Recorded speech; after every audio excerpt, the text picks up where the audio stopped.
With What If Season 3 on the horizon, I thought it'd be fun to dive into some key moments from the comics, when Storm of the X-Men wielded Mjolnir. Now, this may surprise you, but as far as I know, she's only wielded Mjolnir twice. Sort of. Personally, I think only the second time really counts, but let me know in the comments if you can think of any other instances where she's wielded Mjolnir. Our first encounter with Storm wielding an Asgardian weapon comes in X-Men Annual Issue 9 from 1985. At this point, the X-Men are in Asgard, and Loki, the trickster god, has a devious plan to manipulate Storm. At this time, Storm is powerless and struggling to regain her abilities, and Loki takes advantage of this by pretending to be her ally.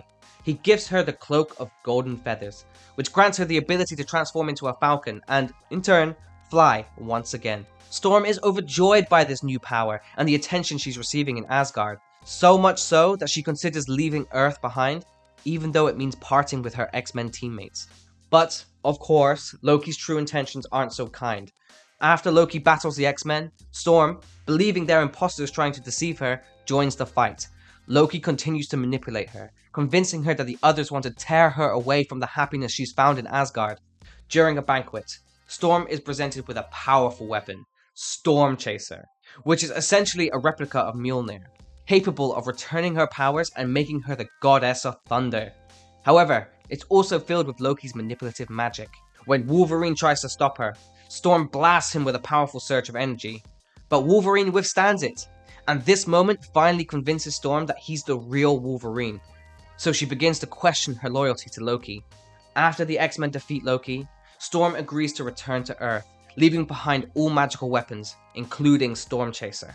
So while Storm may not actually wield Mjolnir itself, the Storm Chaser weapon grants her immense power that is comparable to the God of Thunder himself. The strength and mastery required to wield such a formidable weapon is no easy feat. So in this way, the Storm Chaser weapon allows her to tap into a power that is beyond the ordinary and gets her much closer to Thor's level of godlike power.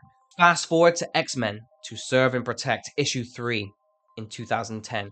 After Asgard is destroyed in the aftermath of the siege event, Thor travels to Wakanda to meet Storm, who is currently the queen. Thor reveals he's found something interesting in the ruins of Asgard, a box with Storm's name on it. Inside the box, you guessed it, Storm Chaser. Thor warns Storm that it may still be cursed with Loki's magic, but Storm isn't easily deterred. Confident, she picks up the weapon and is once again transformed into the Goddess of Thunder, though this time, her mind is completely clouded by Loki's influence. The two Asgardian powers clash, but ultimately, Thor takes control of the situation. In the final moment, Storm and Thor both grasp Mjolnir together, and in an act of sheer determination, Storm brings the hammer down to destroy Storm Chaser, breaking the weapon's curse. Now, while Storm didn't technically wield Mjolnir by herself in this instance, it's still a significant moment. She was able to handle Mjolnir in battle and even help to destroy an Asgardian weapon that could have made her just as powerful as Thor.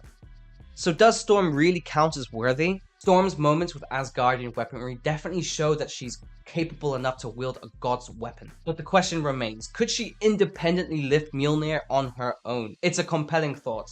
Storm is already one of the most powerful mutants, and her inner strength and her leadership definitely makes her a standout character. But does she have what it takes to be truly worthy of wielding Mjolnir? That's a debate for another time. Maybe What If Season 3 will shed some light on this topic. What do you think? Would Storm be worthy to lift Mjolnir? Let me know in the comments below. But for the meantime, peace, peace, peace.